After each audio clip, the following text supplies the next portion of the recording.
As I told you on 9/11, I suddenly realized it was my task to make difficult books readable, which is what I've done on the back table. I sometimes describe myself as a man who reads big, thick, old books and writes modern, small books that anyone can understand.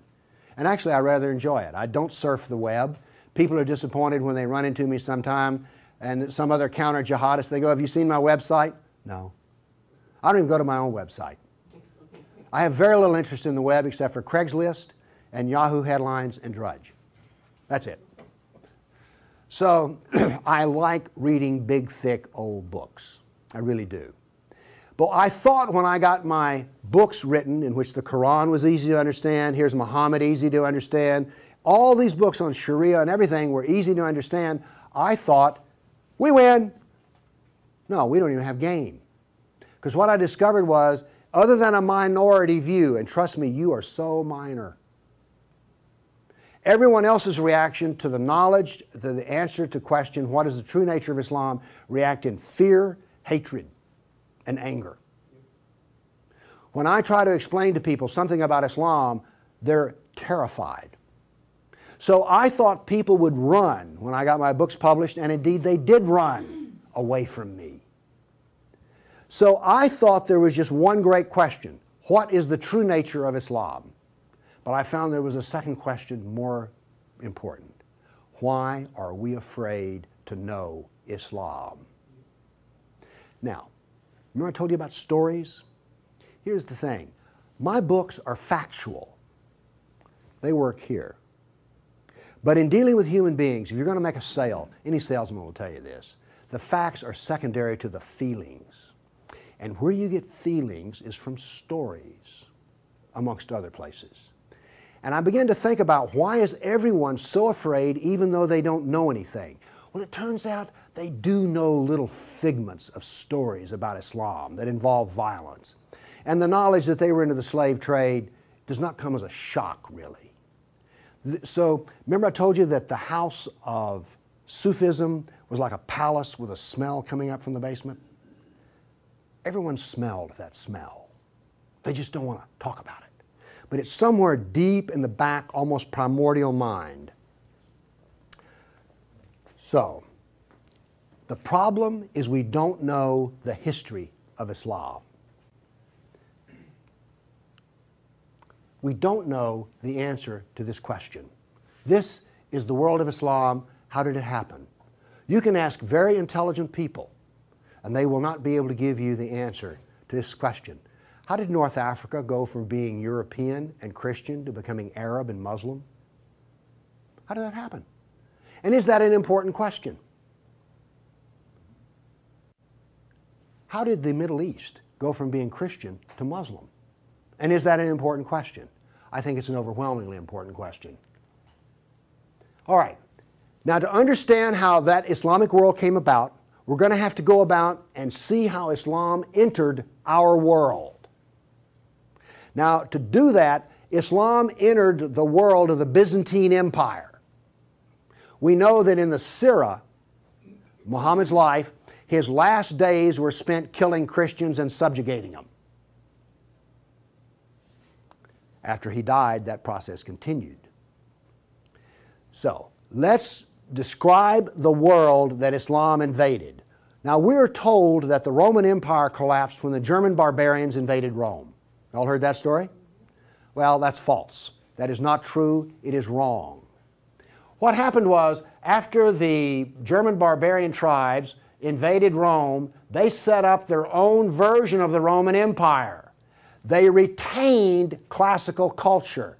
They spoke Roman. They hired Roman philosophers and Roman attorneys to teach their children and to run their schools. They came into the Roman Empire not to destroy the empire, but just to get the goods for themselves.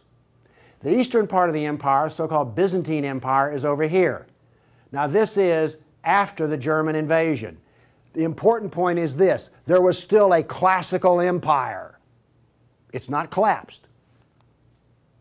Then, after the fall of Rome, the Byzantines gradually exerted their political influence till now this was the new form of the Roman Empire.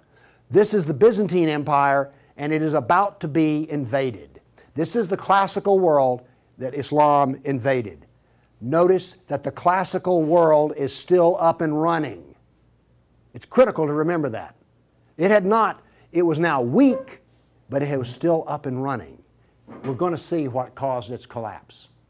Here we see in 25 years, 3 stages of development of the spread of Islam. This is 25 years' work.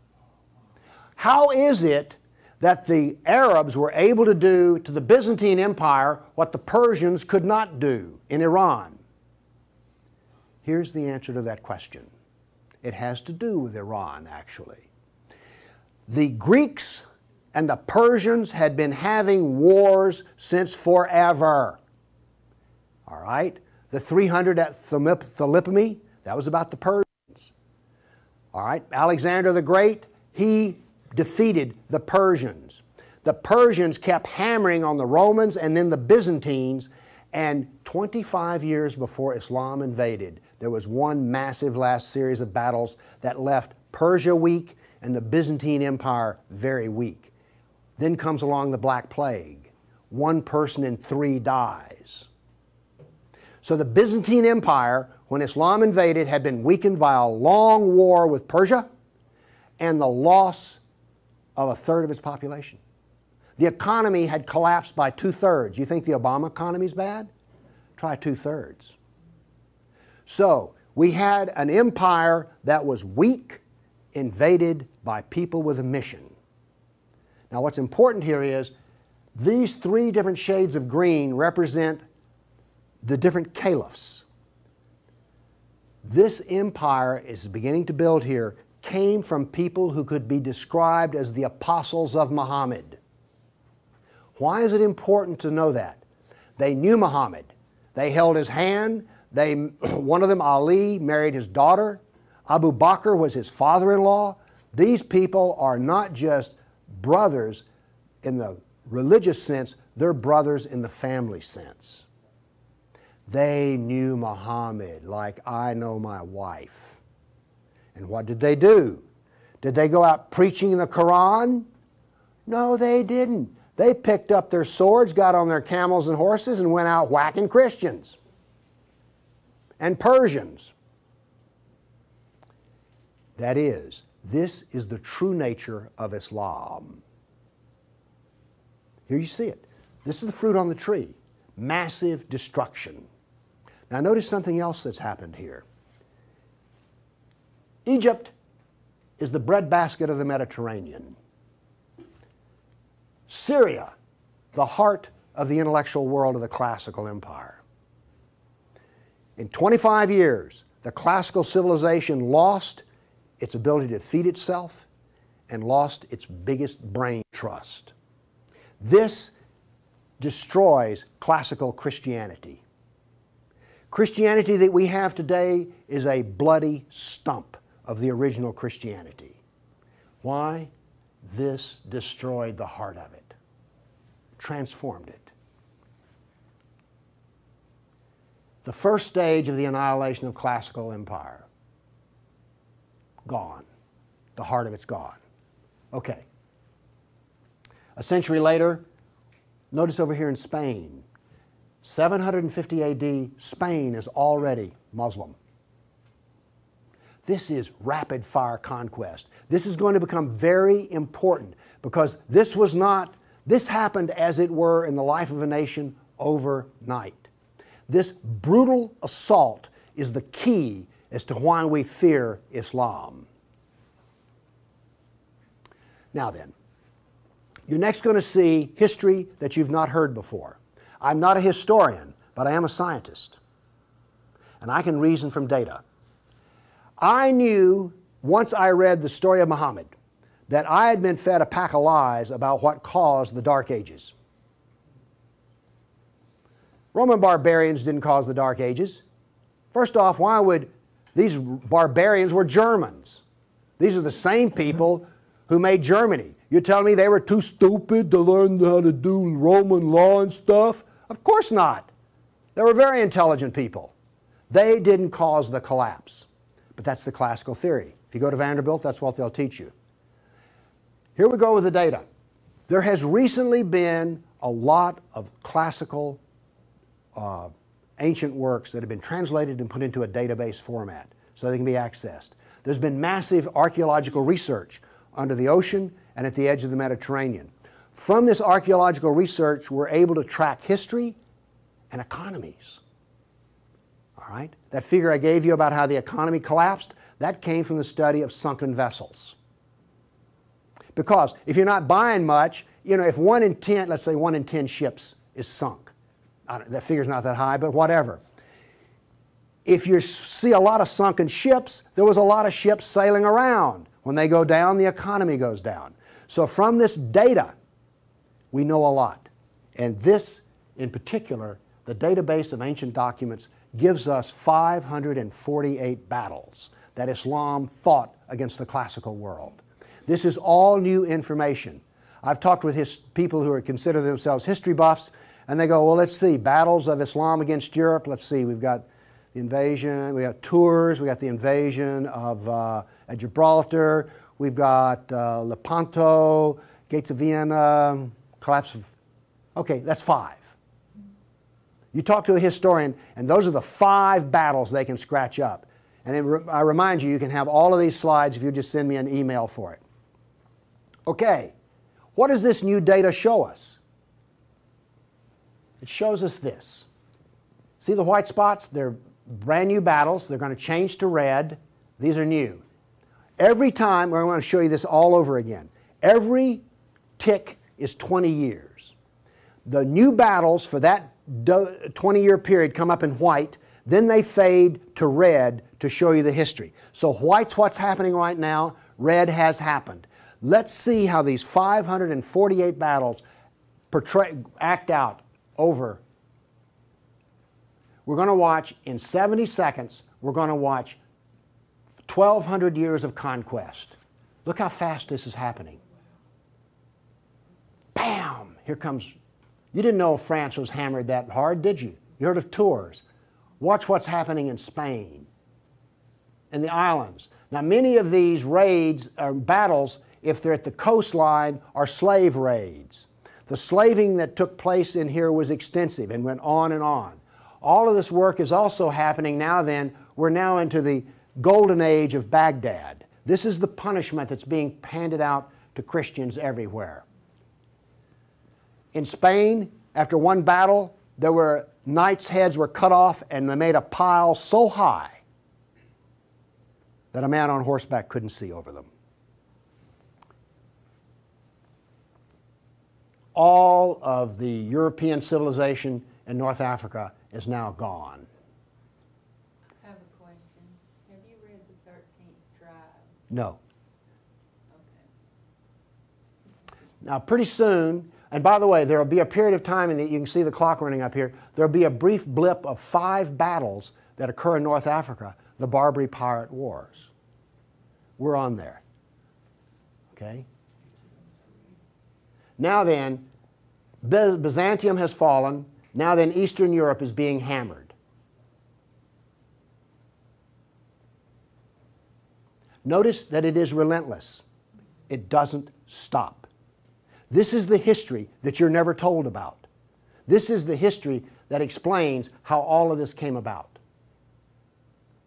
Now then, they're getting slower because Islam is becoming weaker.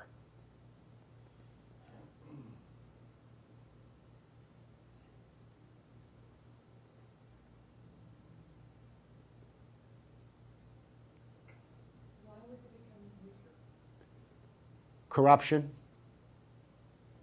All empires collapse from the inside ultimately. Okay. I say that what caused the collapse of classical civilization was not the invading German barbarian tribes. I say that classical civilization was destroyed by Islam. Now comes the question, why do we not want to know that? We're going to answer that question. All right, now I want to give you the headlines. With all those little dots, basically what I've showed you is just quantity. Okay? Relentless, but quantity. Now I'm going to give, we gave you 1,200 years of battles in like 70 seconds. Now we're going to go through in about 4 minutes. I'm going to give you the headlines from each century so you will know the emotional tone of what is happening. All right, 7th century. Muhammad sent Khalid out, the sword of Allah, to the Jazima tribe to offer Islam. They refused. He annihilated every one of them. At the Battle of Oasis in Iraq, for 2 days he spent out rounding up the losers, put them in a dry stream bed, and cut off heads until the stream ran with blood. He then took the captain of the Zoroastrian Persian tribe. His wife was there. He cut off the man's head, let the blood drain into the soil, and raped his wife in the bloody soil. That was one of the companions of Muhammad. This is the nature of jihad. Where did Khalid learn how to do that? From Muhammad. From Muhammad at the Battle of Khaybar. Umar conquered Jerusalem, and every Jew and every Christian became a dhimmi, which is a third-class semi-slave. You're now going to see, for the next few centuries, you're going to see Golden Age. We're told this myth of the Golden Age, how wonderful Islam is. So here's what's happening during the Golden Age. They started attacking Sind, which is the Hindus. 26,000 Hindus died. Armenian nobles were herded into a church after a debate, and the building burned down on top of them. At Ephesus, 7,000 Greeks are enslaved. We're still having the Golden Age. All new churches were ordered destroyed. At Amorium, there was massive enslavement of all the Christians. The Egyptian Christians revolt over the jizya, which is the dhimmi tax under the Sharia. Churches are burned, vineyards destroyed. 10th century was still in the Golden Age. In Thessalonica, 22,000 Christians enslaved. Christians massacred in Seville. In Egypt and Syria, 30,000 churches destroyed. You have your religion, I have mine. Still in the Golden Age, 6,000 Jews in Morocco killed, hundreds of Jews in Cordoba killed, 4,000 Jews in Granada killed, Georgia and Armenia invaded. In Hindustan, 15,000 killed, 500,000 enslaved. Golden Age, still upon us. In Yemen, the Jews are given the choice of convert or die. The Christians of Granada are deported to Morocco. And in India, cities are destroyed under the order convert or die. In one town, 20,000 Hindus became slaves. Still the Golden Age. 50,000 Hindu slaves decided to get freedom by converting to Islam. A new 20-year campaign created 400,000 new Muslims out of Hindus. Buddhist monks butchered, nuns raped. In Damascus and Safed, mass murder of Christians. Jews in Marrakesh massacred. Tabriz, forced conversion of Jews. Still, we're in the Golden Age. There are riots in Cairo, churches are burned, Jews of Tabriz are forced to convert. Tamerlane, one of the most evil men who ever lived, massacred 90,000 Hindus in one day. 30,000 in another battle, massacred in cold blood. Another Muslim leader takes 180,000 Hindu slaves. Oops, we're out of the Golden Age. See if you notice any change in tenor. Tamerlane destroys 700 villages in India. Now then comes He then turned to Iraq and annihilated the Nestorian and Jacobite Christians. The Nestorian Christians, half of the Silk Route in China was Nestorian Christian. The Nestorian Christians had emissaries and missionaries in the court of China. Afghanistan was partly Christian. All right? Gone. This is part of the destruction of the church that no one knows about. 700 years of attack, they finally destroy Constantinople. 16th century, the son of Tamerlane destroys temples, forced conversions. Two of his generals built 2 towers of human heads. Once again, you couldn't see over them. And then noble women, Hindu women, started the practice of sati, which was mass suicide in order not to be sex slaves inside of the Sultan's harem. 17th century, Jews of Yemen and Persia forced to convert, forced conversions of Greeks. The Zoroastrians are persecuted in Persia, and over 500,000 killed Hindus. 18th century, more Zoroastrian persecution, Jews of Jeddah expelled, Jews of Morocco massacred, Hindu persecution continues. 19th century, more forced conversion of Jews, Jews of Baghdad massacred. Oops, 250,000 Armenian Christians slaughtered in Turkey. Now then in Persia, the Zoroastrians are completely annihilated. 20th century, over 1 million Armenian Christians killed. 1 million. So you now not only know the number of battles, you now see the tenor of what's going on. You now know quality and quantity. Do you get the drift on how bad this was?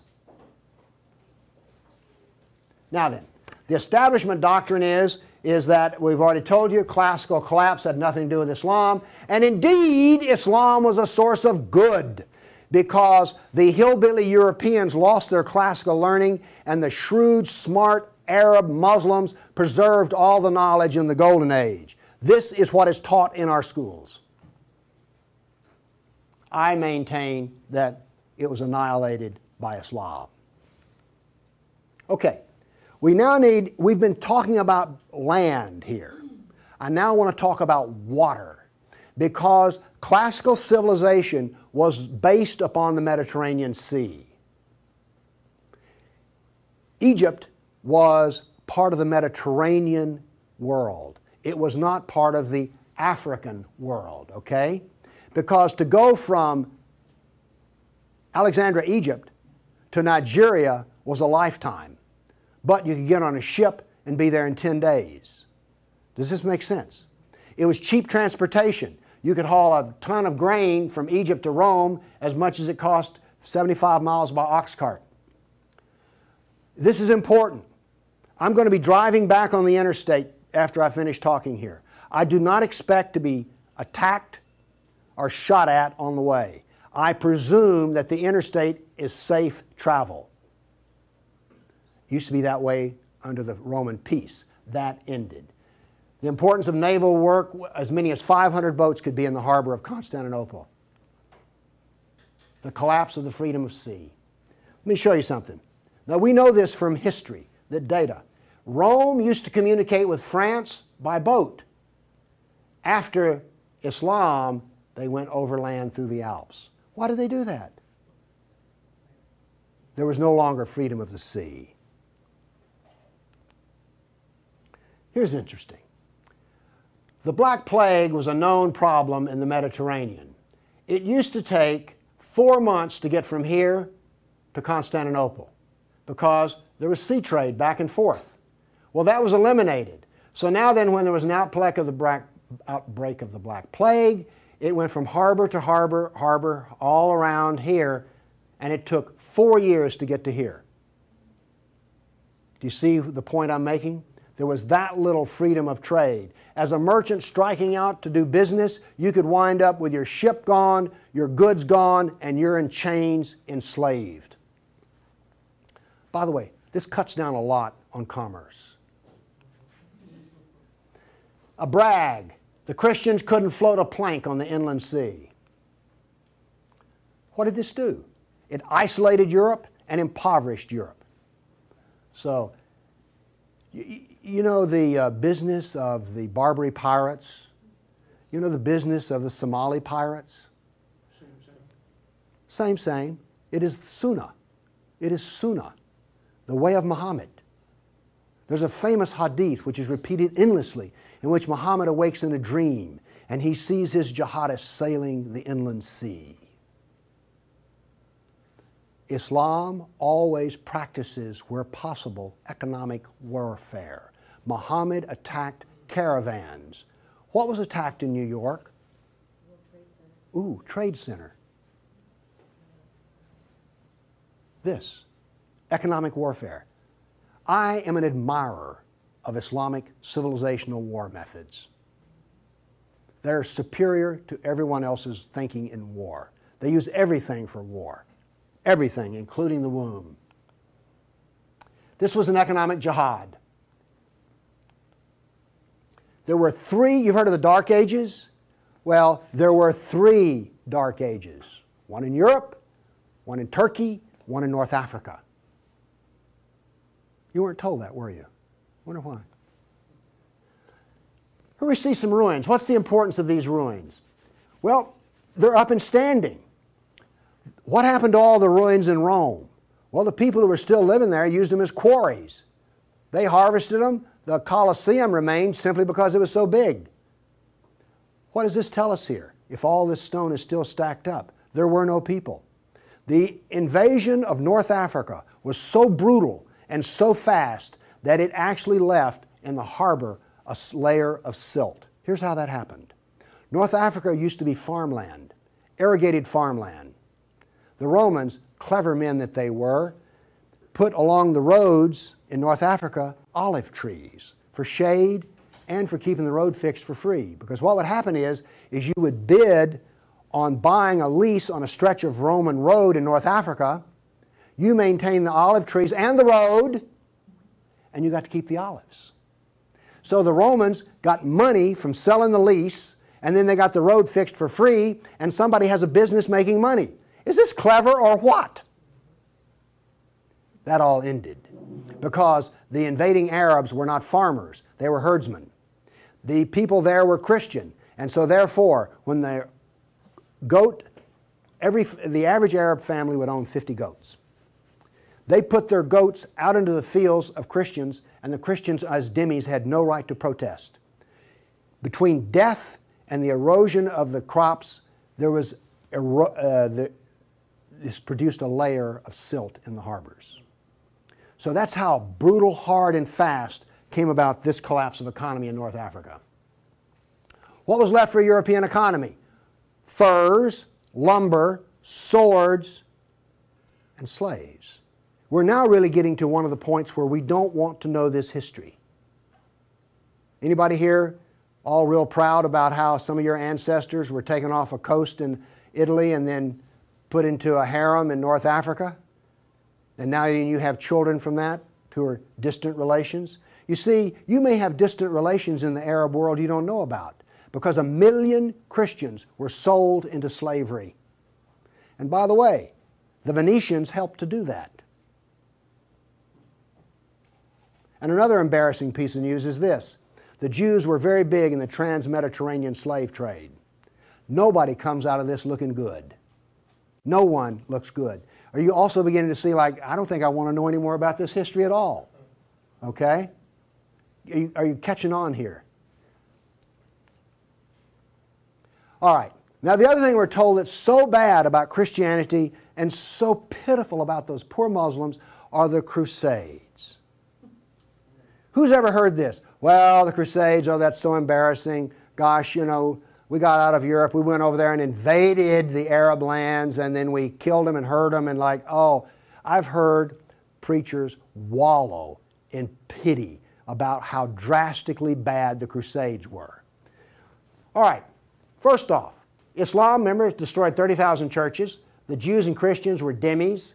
There was infinite number of brutality against Christians. Christians were fleeing the Middle East, and the Byzantine emperor appealed to the Pope, help us, please. Now this was a big thing to do because the Byzantine emperor and the Pope did not get along at all.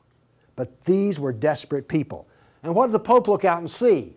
This is the world that he saw in 1100, the time of the First Crusade. Well, let's see, this much of Spain is Muslim, and we're getting our behind kicked on a regular basis.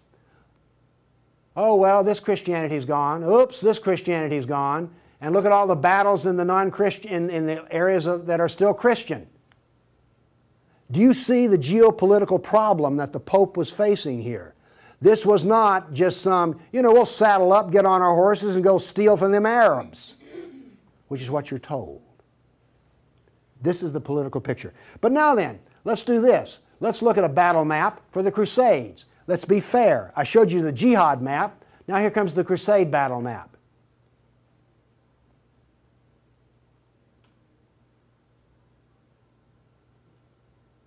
We're almost done. That's it. Now we're told that the Crusades are the moral equivalent of jihad.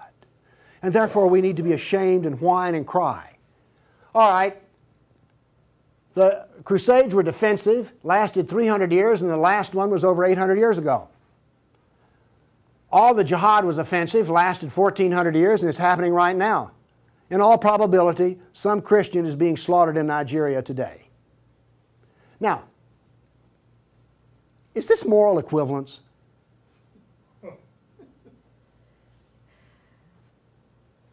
Why won't they teach this in a church school? So the ministers will stop, oh, the Crusades were just so terrible. No, the Crusades were one of the few times the church put steel in its spine. And then we apologize for it. Now then, let's go to the great benefits of Islam. We're told about two different golden ages. We're told about Andalus, the wonderful empire in Spain, in which there was multicultural peace, and Jew and Christian and Muslim all lived together in a golden age in Europe. You ever heard that? Well, here we go. This is the battle map of the golden age in Andalus. Now, while all this is going on, orders for slaves are being filled. The first slave order out of Spain was the Caliph ordered up 3,000 blonde virgins. They were shipped out of Spain. Battles are going on in which Christian knights die. But notice something here. The Christians won't quit fighting. This is going to take 700 years, and there's going to be nearly 150 battles fought. Where was this caliph located? There was more than one caliph at the time. This was a caliph in North Africa. Okay. Now then, looking at this, do you understand why when Isabel and Ferdinand were finally in full power, they told every Muslim in Spain to get out of here? They drove everyone out. Okay, my question for you is this. Was Andalus a multicultural golden age or a reign of terror? I claim it was a reign of terror, and it was not a golden age at all. And yes, there were a few people who had it good. The elites had it good. There were some rich Jews and rich Christians that had it good. Also, otherwise, there was constant war, slavery, and Christians had to wear robes so you could tell a Christian from a block away. And a Christian couldn't carry a sword, and they paid special taxes. And then we come to the question, why are we told this story? Now we have the Baghdad Golden Age. Here we go. This is all the battles that are fought during the period of the Golden Age in Baghdad. Now, not only are they as busy as they can be killing Christians, but they're also busy establishing the Sharia doctrine. They're also busy establishing the Hadith doctrine. And they're also busy in doing things like slave trading. You know all those exotic pictures you've seen of the harem? They're sort of pre-Playboy sexy, beautiful women in gauzy outfits. All of those women were Christians. Less romantic sounding, isn't it? The other thing that's happening in Baghdad is this. A new philosophy is being generated in which there is no cause and no effect. This turns out to paralyze the mind. Okay, those were all the battles that were fought during the mythical Golden Age. Okay.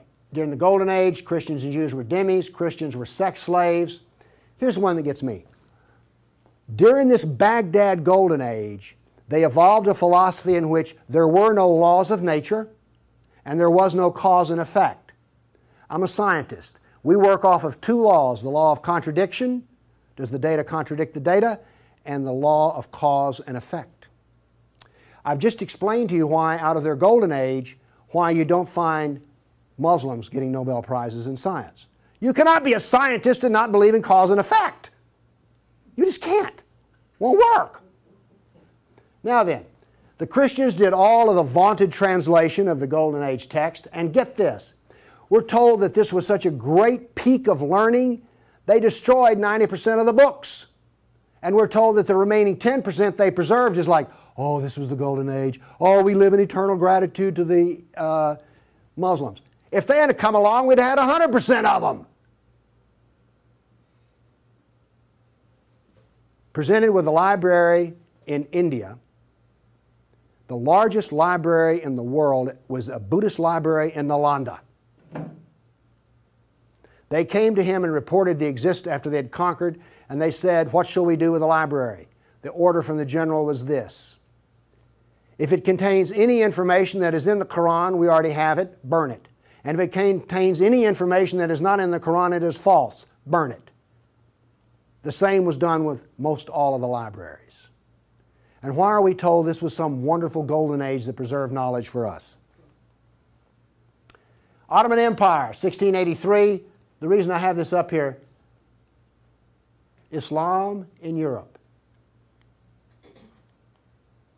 That's the world today. I've now explained to you how this world came about. It came about through relentless, brutal persecution of everyone who was not a Muslim.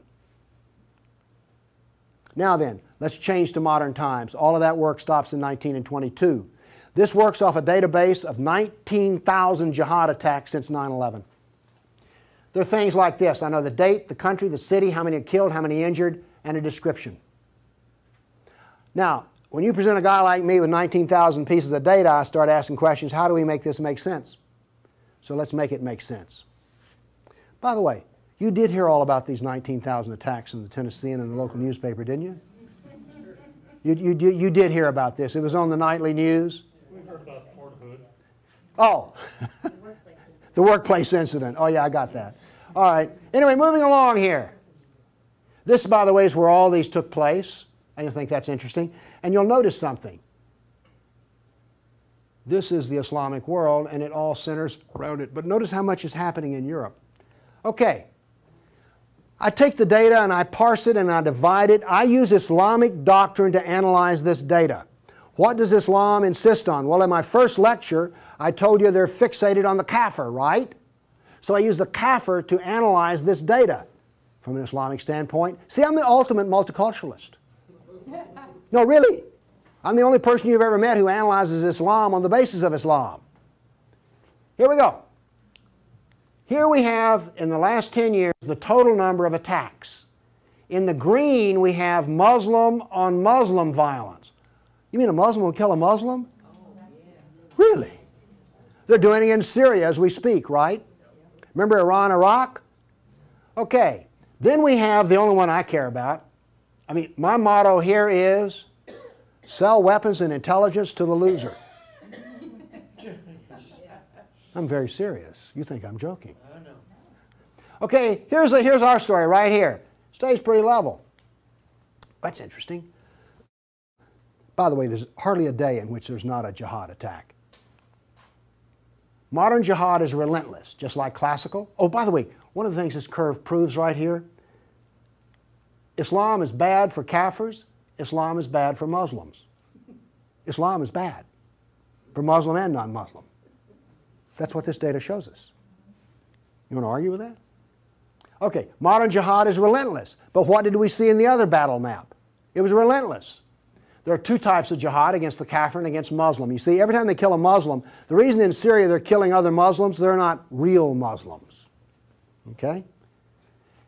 Now then, we've introduced, however, a new phenomena. The mom and pop non-state jihadi shop. Okay? All of those battles up to 1922 were out of the caliph. Okay? We now have non-state jihad. That is all that is different. Okay, jihad attacks per year. I just chose the top 4 nations.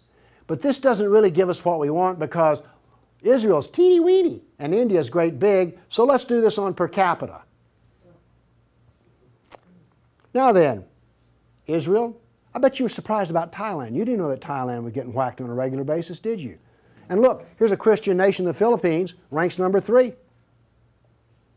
And then India was Hindu. Oops, wait a minute. Do you know what I just told you? Jihad is against the Jew, the Buddhist, the Christian, and the Hindu. This is the data. Now you go to these dialogues, these multicultural smoozes they have, where the preacher and the rabbi and the imam show up. The preacher and the rabbi show up to tie, the Muslim shows up to win. And then what does the Muslim tell them? Oh, the Christians and the Jews, they're people of the book. Oh, we're brothers in the religion of Abraham with the Christian and the Jew. You know, we're practically the same. We're brothers in Abraham. How's that stuff work out? Well, here's one of your people of the book. Here's another people of the book. Turns out they'll kill a Jew, a Buddhist, a Christian, or a Hindu just as fast as they will another. So much for being brothers in the religion of Abraham. The data does not support the theory. Therefore, the theory is wrong. There is no brotherhood of Abraham except in the minds of people who occupy pulpits. The jihad is against the Jew, the Buddhist, the Christian, the Hindu, and the secularists, by the way. The secularists are the worst of all. Well, maybe worse than the Hindu. It gets hard to know, you know, I mean, really. It's against all kafirs. That's who the jihad is against. The religion of peace. Here we go. 548 battles, 19,000 jihad attacks. In 12 decades, in 1,400 years that are jihad-free. Therefore, Islam is 91% violence and 9% peace. So George Bush was 9% right when he declared religion of peace. Constant violence is why? There's a doctrine.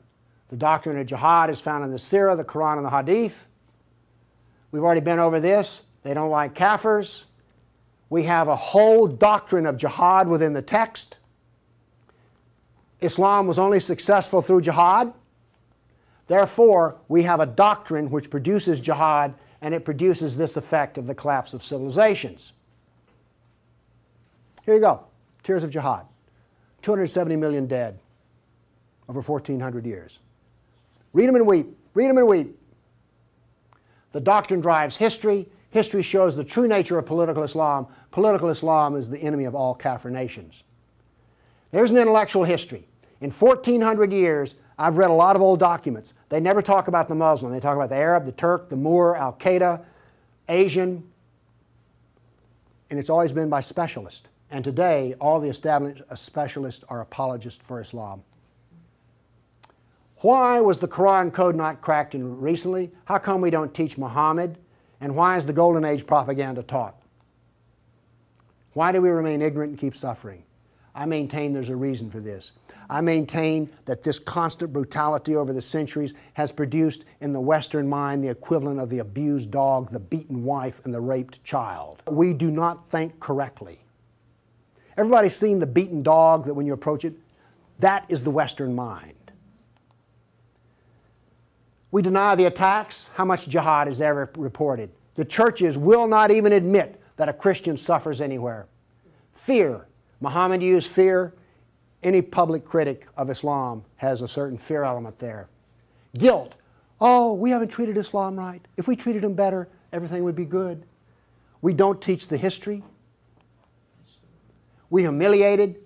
Who here is going to go home and brag about how your ancestors were slaves, how your history was annihilated, and that all we teach is the lie of the Golden Age? Have you not noticed since 9/11 how bitter and angry politics has gotten? The reason is we're not allowed to get angry at the enemy, so we get cranky with each other. We're powerless. Anybody want to debate about this? The abuser. Muslims will not admit they sold a single slave or ever killed a person. They're arrogant and self-confident. Islam is perfect. Word Islam means submit. They expect submission out of us, and they get it. Islam is the victim. After 9/11, I heard this. The real victims of 9/11 were the Muslims. You've heard that anywhere? After 1,400 years of jihad, brutality, enslavement, theft, deception, rape, annihilation, and insults, the Kafir mind has become identical to that of an abused victim. Our only solution is to face our history and welcome it and embrace it. This is exactly the way we will heal our nation, is the way we heal a person who's been brutalized. You have to go back to the original event. And this is why we are afraid. Thank you.